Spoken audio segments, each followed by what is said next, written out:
Good afternoon, and thank you all for coming today. Welcome you to this second event of Market Economics Week, sponsored by the Market Economics Society here at CSU. We are pleased today to be able to present you with a debate on the very interesting topic of minimum wage. And today our debaters are going to be Dr. Arnold Hite, Professor of Economics here at Charleston Southern University.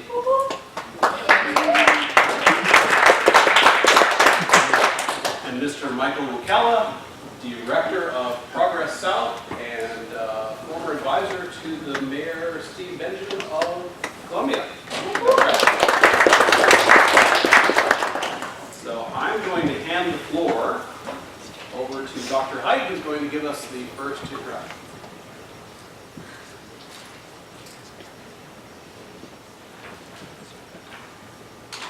All right, let's see if we can make this thing come alive.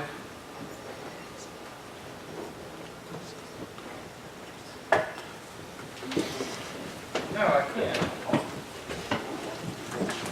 Do it like that. Let me see. Hey, welcome everyone. Probably all of you come here tonight to receive extra credit, but there might be a few of you that are here because you have an interest in the minimum wage and you would like to learn more. But no matter why you're here, welcome. My task tonight is really simple. I'm going to argue that the minimum wage is bad. It's a bad idea for many reasons, but I want to focus on its impact on unskilled and low-skilled workers. The minimum wage law especially hurts these workers. The weird part is that my opponent and I both want to help these workers. The part you have to figure out is who is correct. Does the minimum wage help or hurt unskilled and low-skilled workers? Just wanting to help and actually helping are two different things. It's not enough just to have good intentions. You might ask, well, how does it hurt them? Aren't we mandating a raise for them? Well, yes, we are. Mandating a raise and getting a raise are two different things. The economy is not a static, rigid thing.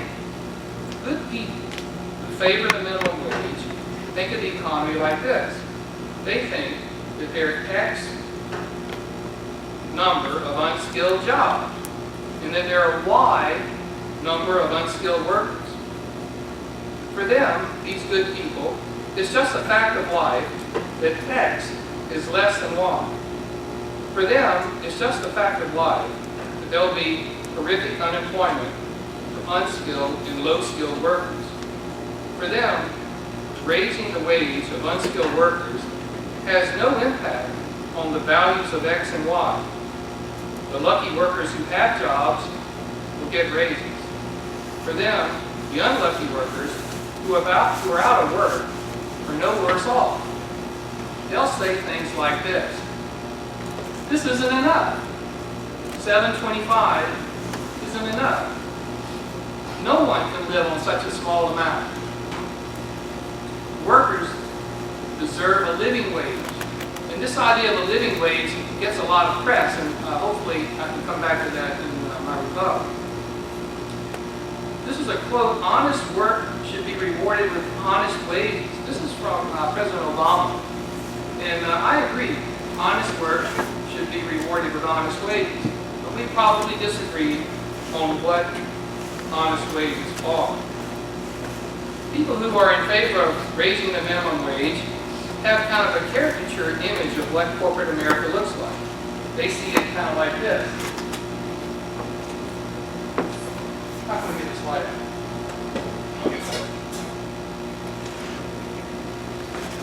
So, look at this guy.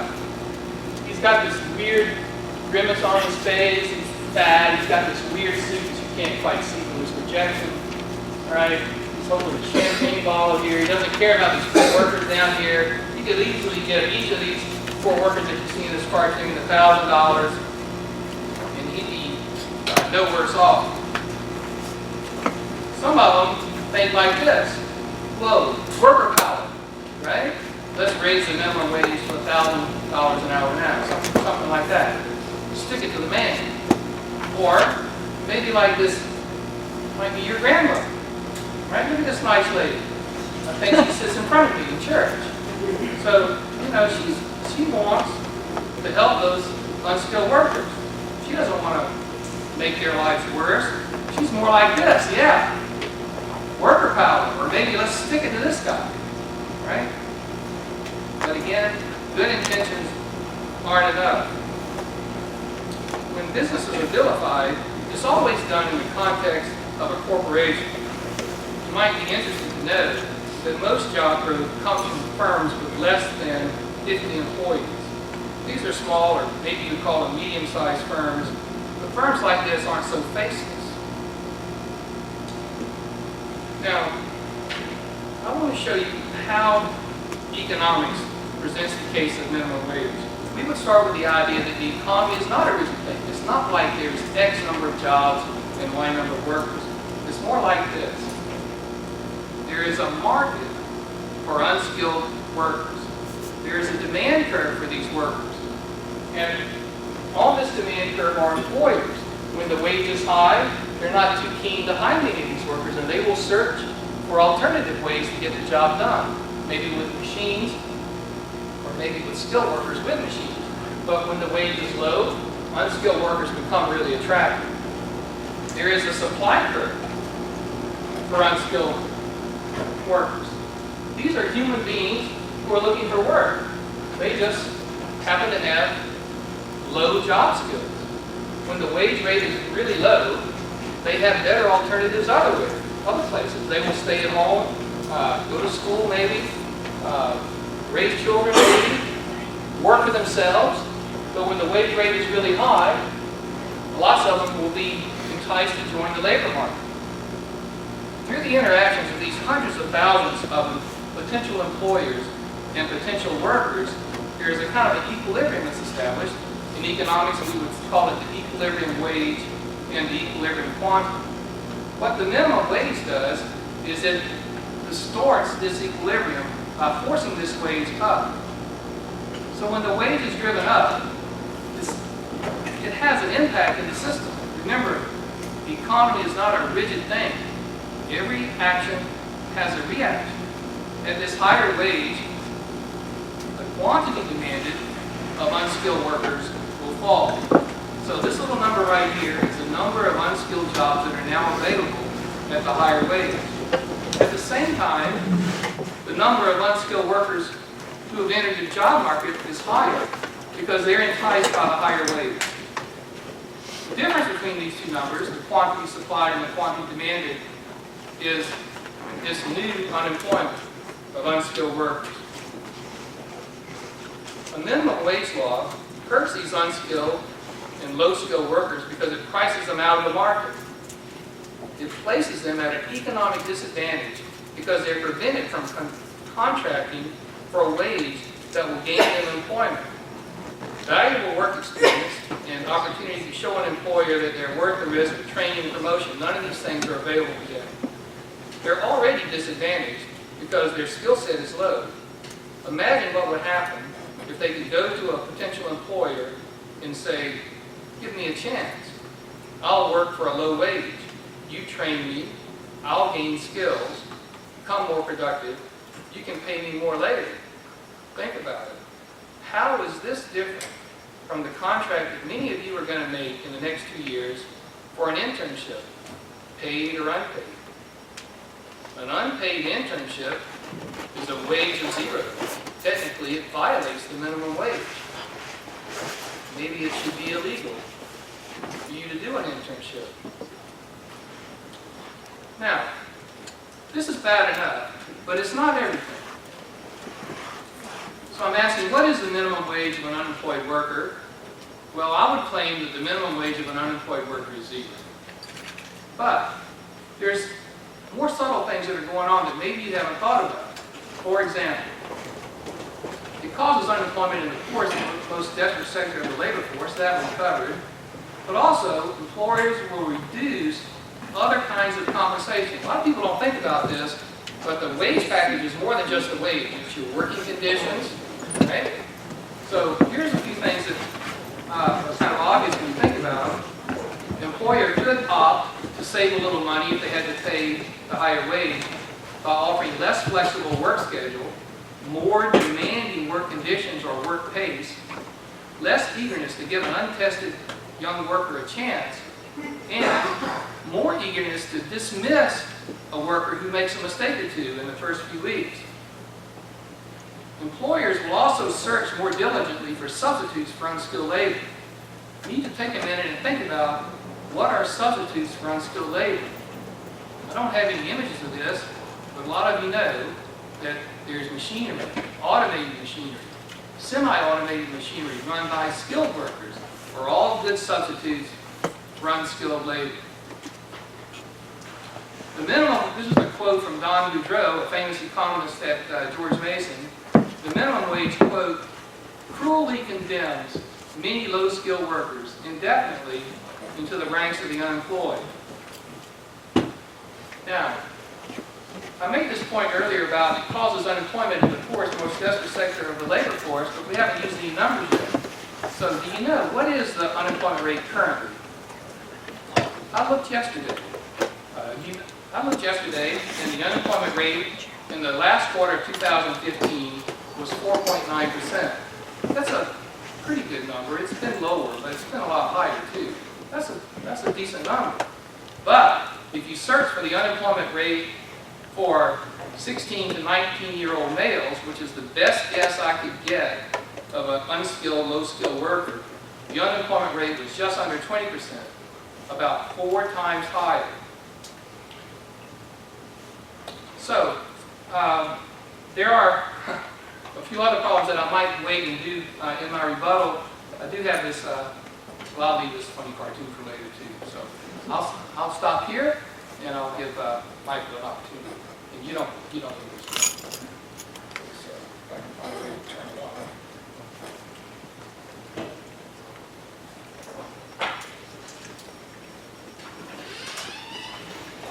How's everyone? All right.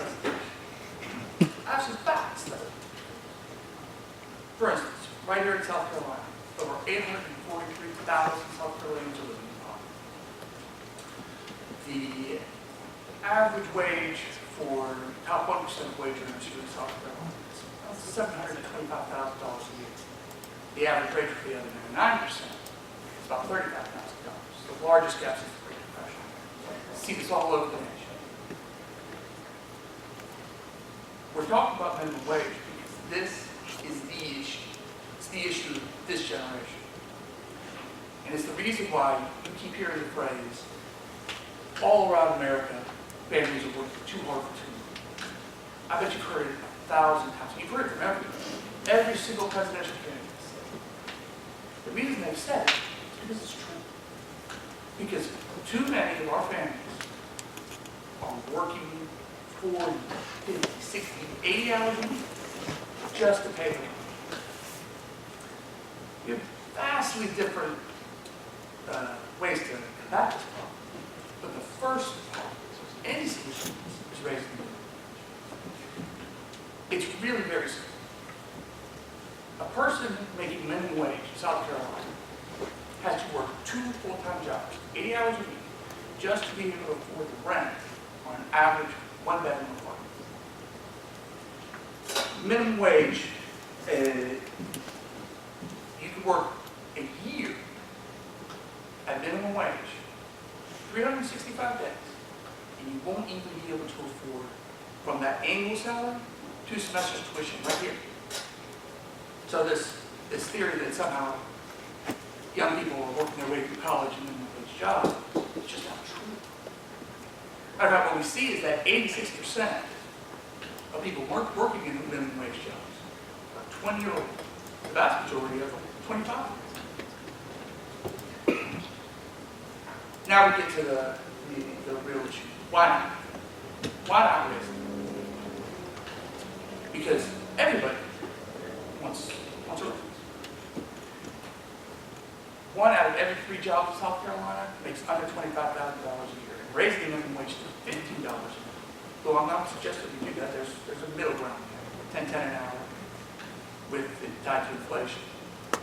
Raising wages to $50 an hour, however, would mean a raise for all of those, for 1/3 of South Carolina, or 1/3 of the working South Carolina. But the argument is, kills jobs. Well, I don't know that's true. Because certainly people are going to look for cheaper ways to do business when labor is more expensive. Everybody knows that. That just makes sense. Except that they're already doing it. Anybody been in a Walmart recently? Anybody been to a grocery store recently? Anybody been to a gas station recently? It's all automated. Those jobs are already gone. So, basically the argument is that if you raise the minimum wage, everybody will start automating it. Everybody's already started automating it. So, that argument doesn't work. Then you get, well, small businesses. Small businesses hurt most. Except that what we find is that 3 out of every 5 small business owners support raising the minimum wage. As a matter of fact, 56% of South Carolinians, as they call registered voters, support raising the minimum wage. And when you look at what's going on across the country, the 7 states, the fastest growing economies in America, New Jersey, Rhode Island, Arkansas, Michigan, Missouri, Maine, California, all of which saw a drop last year in unemployment of over 1.1%. Every single one of them has a minimum wage that's higher than 7 economy. Most of them have inflation. Why is that? It's because when you are making more money, you can afford to buy more things, which boosts the economy, which increases the need for production, which requires you to hire more people. It's as simple as it can be. It's particularly good for small businesses because what we find is most small businesses are already paying their employees. And when you give minimum wage employees more purchasing power, i.e. raise, they stop shopping at Walmart. They stop shopping at the Dollar General. Nobody shops at Walmart because they like competitive cheapness. They shop at Walmart because it's cheap. And when you can make a choice, you go to the better quality. The better quality can be sold by small businesses. Now, that's about as simple as it gets. But I'm not an economist. But now listen. Specifically, the 600 economists, including 7 global project groups, 2 years ago, all signed a letter to the president supporting raising the minimum wage. I assume the global project group understands the supply and demand curve. Do it because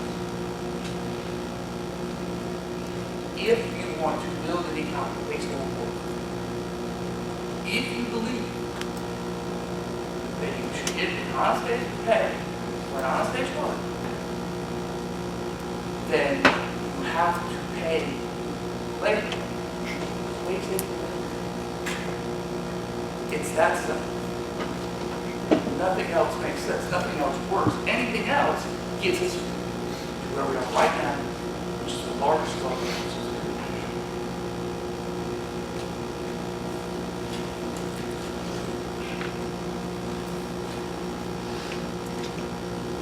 So somebody remind me to come back to the issue about inequality.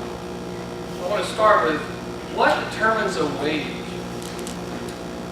The wage comes from the value of the worker. Think about it, if you're the employer and you pay a worker, let's just imagine that the wage rate is $10 an hour, and the worker is worth to you less than $10 an hour, you won't hire them. You will only hire them if the worker is worth to you more than what you have to pay. It's a very simple idea. Raising the minimum wage is going to squeeze out those marginal workers. Economics has never said that raising the minimum wage is going to cause unemployment for workers that are making $20, $30, $40 an hour net. It's going to squeeze out the most desperate and unskilled workers. The workers that need a break more than anyone. If you want to help those workers, the way to do it is to not make them unmarketable. The way to do it is to find a way to give them job skills or subsidize their income. So why not do that? It would be a lot easier and it would be a lot more effective. Now, about the issue of the economists signing this letter, it is true, there's a debate in economics about the minimum wage. But a lot of that debate pivots on the political orientation of the economists. President Obama is quoted as saying, there's no solid evidence that a higher minimum wage costs jobs. On the contrary, a full and fair reading of the evidence shows just the opposite. Raising the minimum wage will cost jobs, particularly those held by the least skilled. And the estimates that have been done by the Federal Reserve, this is not really a very old study, show that a 1 to 2% reduction in teenage employment rate each 10% increase in the minimum wage. And that's in the short run. Think about what happens between now and next year and now and 5 years from now. If you raise the minimum wage, and the proposal is to raise it 40%, if we raise the minimum wage, what opportunities will employers have in the short run? In the short run, they can do things like my opponent has suggested. They will automate. But the rate of automation will increase, right? Will increase. And as time goes by, clever people like you will find jobs in firms whose only function it is to design more and more effective and cost-effective ways to produce things. I don't have this slide, but if you look at how many workers worked in the agriculture sector 100 years ago, it was well over 90% of the total labor force in the United States was working on farms. And now it's a tiny little number, like 3%. The same sort of thing that happened in agriculture that we've all experienced, the mechanization of agriculture, is happening now in manufacturing, right? It's not that manufacturing in the United States is falling. It's not. It's rising. But the number of workers in manufacturing is going down. My question is simply, why make it even worse for the lowest, least skilled worker? Why not cut them a break? Now, let's speak about this inequality thing for a minute. This is a really complicated issue because the only data that we have on inequality is a static image of what's occurring. For example, if we took a snapshot of the people in this room right now, there would be lots of desperately poor people, and there would be some people who have income. It would look unbelievably unequal, right? But you're desperately poor because you're a student, you're a poor student. You don't plan to be poor forever. If we gathered all of you back 20 years from now and asked again to look at the income levels, it would be way different. And so it is true that when you measure the difference between the lowest paid worker and the highest paid worker in a static way, that the difference between somebody starting out in their profession and the wage that they make later when they're highly skilled is much greater than it was, say, in 1950.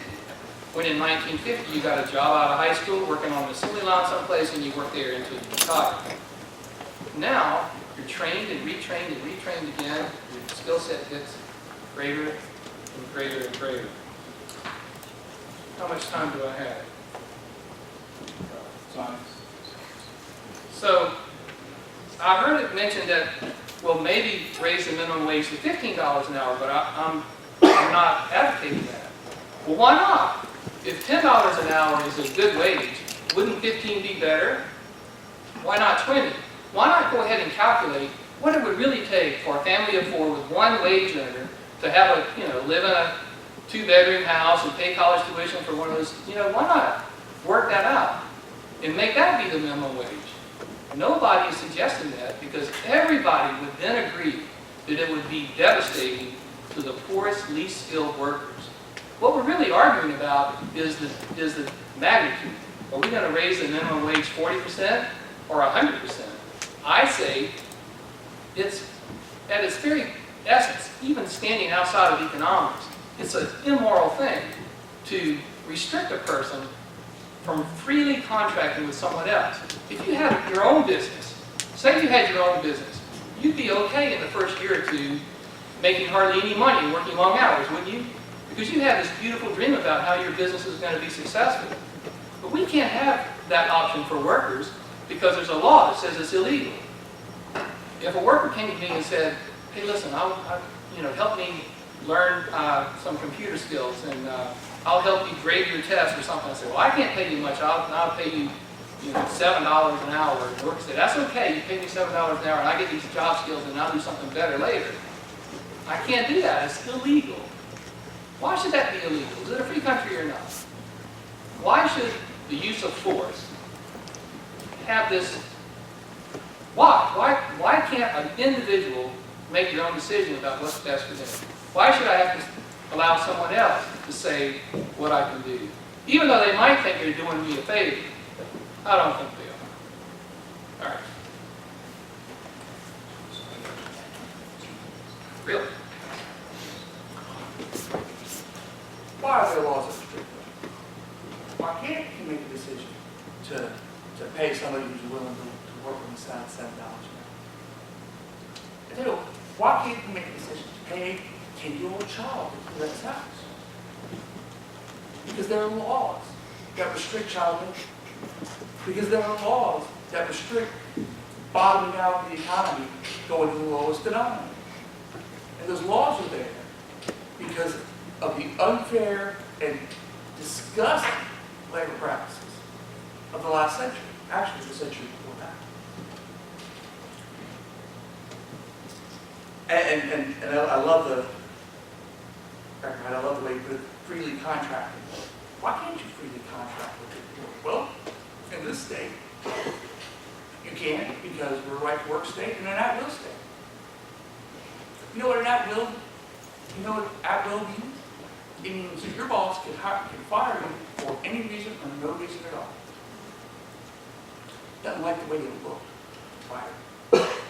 Unless it's firing you because you're a woman, firing you because of your race, firing you because of your religious beliefs. Matter of fact, this notion that somehow labor has a choice is particularly interesting in some ways. Because labor does not have the right to work. They don't. Labor does not have the right to pull their bargaining power in South Carolina. If you work for the state of South Carolina, you can get fired for even calling overtime.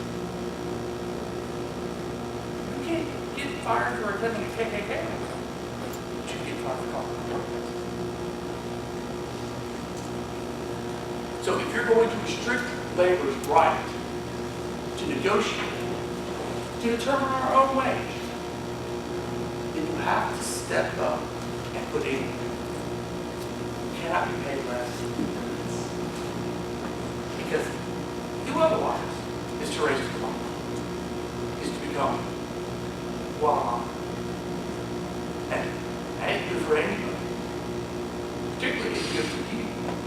When you enter the labor market and somebody wants to pay you $5 or less. Because they can get it cheaper sometimes.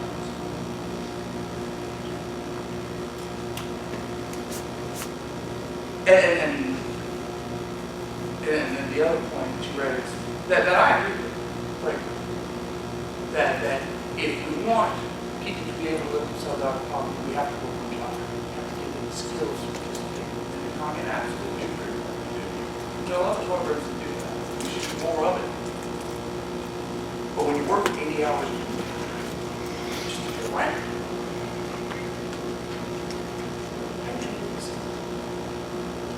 Don't so many hours a day. What are you going to give up sleep? I mean, you're tired. When are you going to go back to school? When you're working 12-hour shifts, 5 days, it's not. Because that's the option. I mean, it's just that simple. If you want to live in shelter, and you're not living at home with your parents,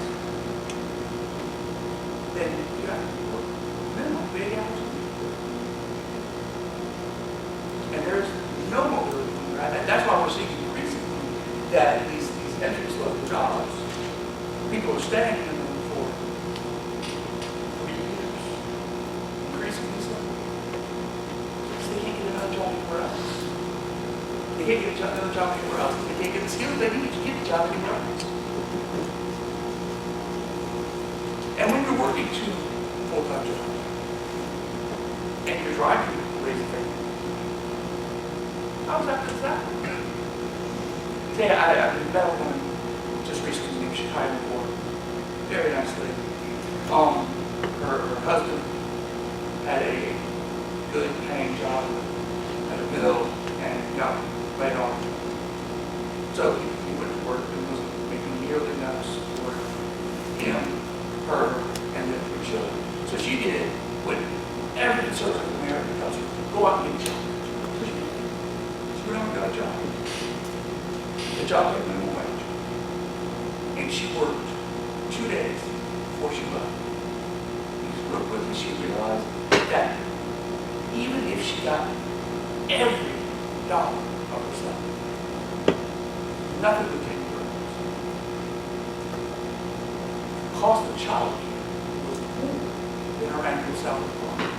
So it actually cost her family money for her to get a job at minimum wage. That woman has no option. That family has no option. Unless raise them. Then, and only then, do we start having those options. Then, do we start having that floor that we can build upon instead of sinking to, which is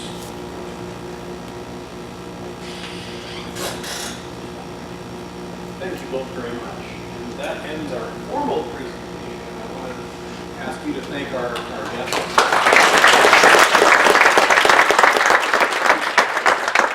Would it be all right if we open the floor for questions from our audience? Absolutely. Please, yes. Sorry, first Michael. Okay. I have a question about what we call economic price level. So let's say that we did raise minimum wage. Your suggestion was 10. my suggestion is 10-10 at a minimum. 10. There's a growing movement of 15. Okay. Part of that is, So if we raise the minimum wage, raise the minimum wage to 10, how would employers pay this added salary for an employee that they had? My idea for that is that they didn't have to raise their cost for the consumer. So let's say they're making widgets, they're only paying their employees $7.25. Now they have to pay them 10. That would then raise the price of the widget that they are producing to sell to consumers. So if people who decide to consumer side as an individual, I'm making something every day, but then I'm also spending money that I'm making consuming other things. Would that not raise the price level of every other thing? So let's take your example of daycare. Would not the cost of daycare then increase as the minimum wage has then increased? So they're making more money, but then everything would cost more money because that's how companies are increasing their prices to pay the labor that has been increased. I see what you're saying. Here's the issue that. First of all, minimum wages aren't static across the country. Different states have different minimum wages. Right, but the federal minimum wage is what we announced, correct? That's true. That's true. But California has a minimum wage of $10 an hour right now. Walmart has stores in California the same way they do in South Carolina. And those price structures are set corporate. McDonald's, what have you. So they've already, for the most part, accounted for that. Manufacturing, which is what you're talking about, making widgets. By and large, manufacturers already pay their employees over $10 an hour.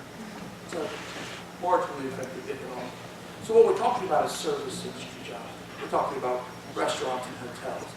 Small businesses, odds are, or at least the ones I've talked to, have already started or are paying their employees more than the minimum wage because they need to keep their employees because they can't afford to keep them retrained. And that saves costs. The ability to decrease turnover saves cost of the training, which is one of the ways you cover the cost of the minimum wage increase. Plus, yes, the labor cost has gone up, but now labor has more disposable income and can purchase more, especially the lower third on the economic ladder. And by purchasing more, they are increasing their profits.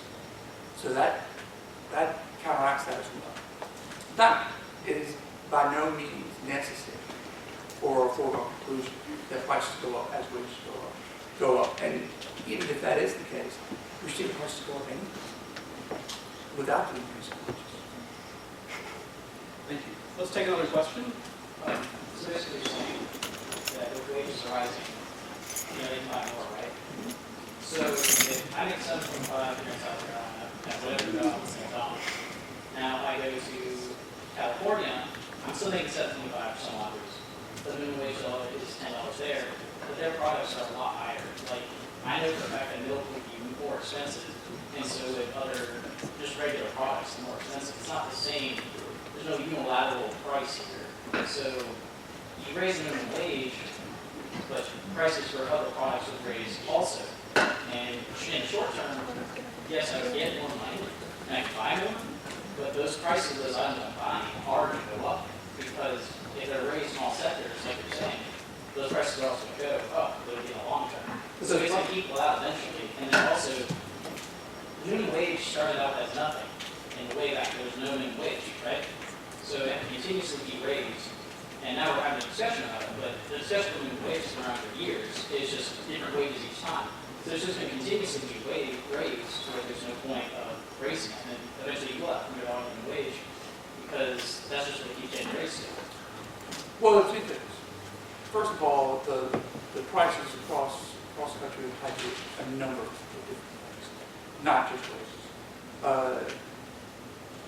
And to your point of you have to keep increasing the minimum wage, well, you're wrong.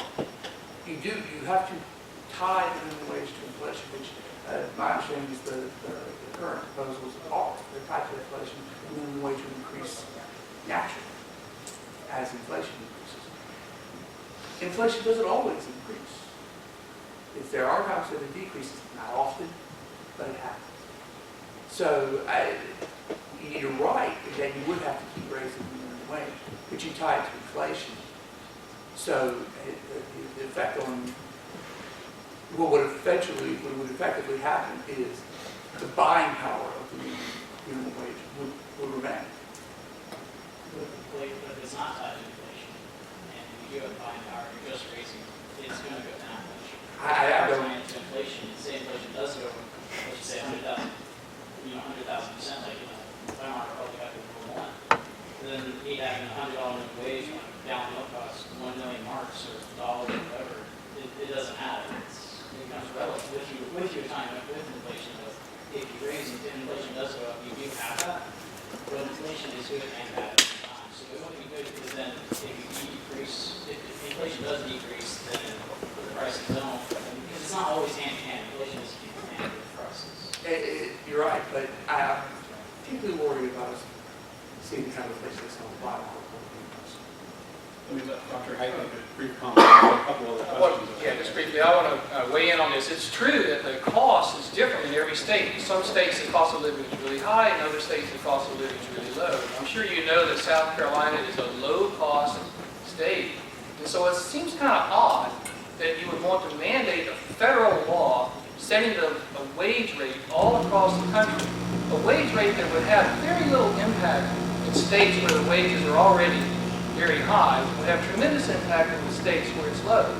If you think about, say you were an employer living in a high-wage state, and you were considering moving, like, man, it's cold in Jersey, I don't know, maybe I should move to South Carolina. Labor's cheaper there, it costs me a lot of money to move, but I can make it back to cheaper labor. But if you mandated a minimum wage that set it so that there would be no benefit for you to do that, you're essentially squeezing those jobs out of South Carolina and permanently nailing them down somewhere else. I'm not the first person who's thought of this.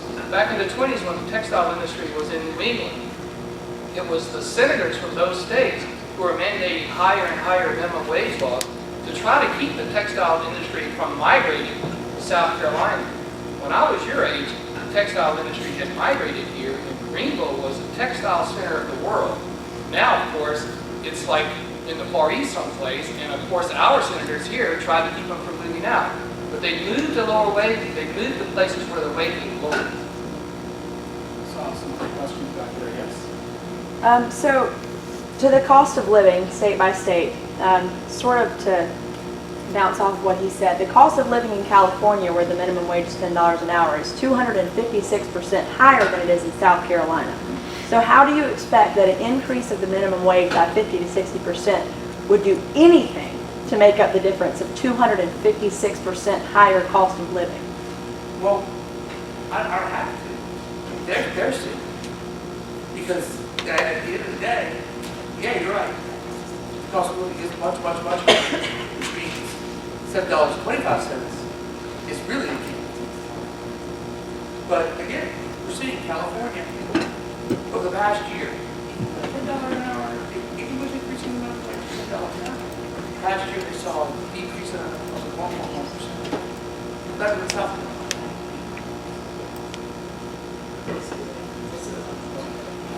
What was it last year? It was like at 50% employment. It was higher than South Carolina, Yeah, so but it wasn't that much. Back in the back. This question's for Michael. So do you agree with the notion that every time you raise the minimum wage by 10%, that you expect a 1 to 2% decline in employment? And if you do, then if we were to raise it to 10-10, we would have an extra anywhere from 4 to 8% people not working. And so this hurts people between 16 and 24. I'd say more. It hurts you more now, but later it hurts even more, because if you don't get skills when you're younger, say in your 16, when you don't actually need income, and then you get into your mid-20s and you still haven't got that first job yet. Now you're coming into a job when you have to support yourself, and you're now just getting your first job. And so this is going to put you on a path and where you're behind for the rest of your life. And so this raising the minimum wage can kind of gimp a population for the rest of their lives. Except the scenario you're describing, it's already happened in Central Ohio. I don't argue that every time you raise the minimum wage 10%, 20%, 50%, you're going to see a significant drop in employment.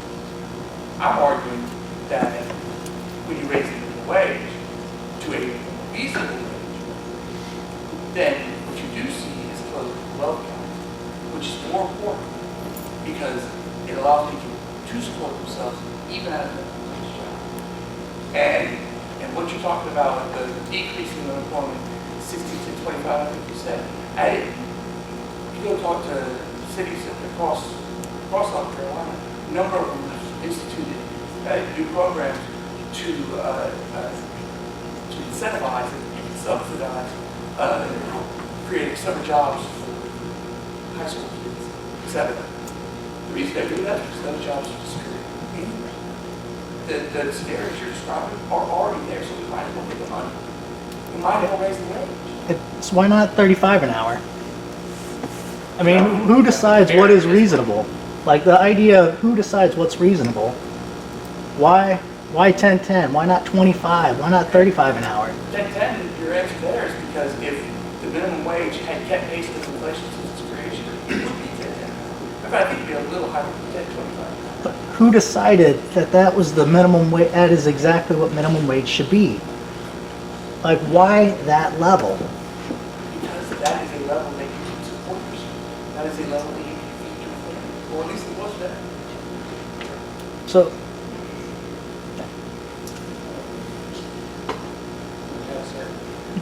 Just a second. He's right about the inflation-adjusted minimum wage, but it's not true that adjusted for inflation it would be 10-10. If you look at the minimum wage from the 1930s all the way to the present, it's all over the place, adjusted for inflation. In fact, my two 12 students had to do this on test one. The highest minimum wage, it turns out, was in 1968. Of all the years, the highest was 1968. When Adjusting that for inflation brings us to 1010. Why not adjust it to the rate in 1950 or the rate in 1990 would be a much lower number. In the middle of the back. Why is it based off of inflation and not cost of living? Or all labor hours work. I'd be fine with it, basing it on cost. I'd be fine with it. You basically, you adjust it for inflation. It is the idea that helps you keep up with cost of living. But if you want to adjust it for cost of living, I'm all for it.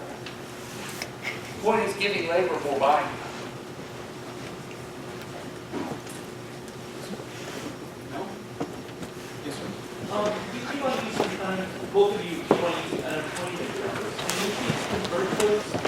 Do you use by any chance know the labor participation rate of those numbers that you were giving for the years? It's a loaded question. The labor participation rate is down since the Great Recession in 2009, 2010, way down.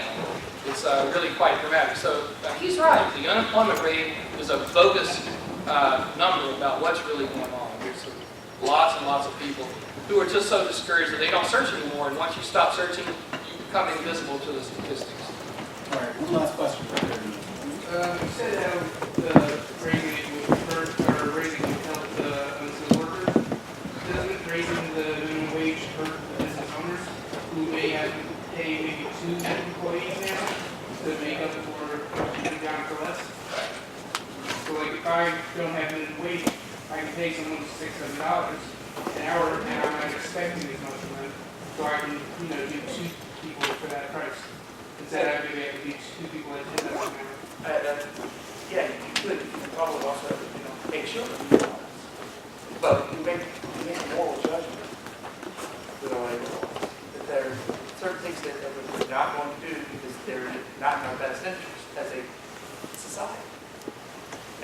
And by the same token, that business owner, especially if it's a small business, he or she's a small business owner, sees the benefits of raising the minimum wage too.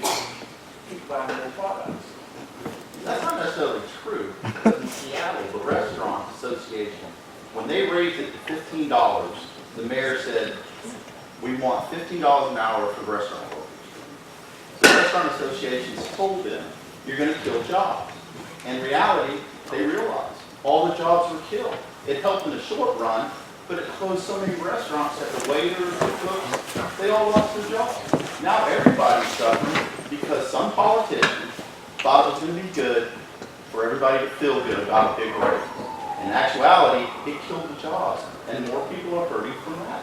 I think it's a false assumption to say raising the minimum wage killed all those restaurant jobs. $15 an hour, it If it is. killed all those restaurant jobs. Well, and $50 an hour in 1 year does harm jobs. I don't know if the single proposal that's saying do it all at once. Everything's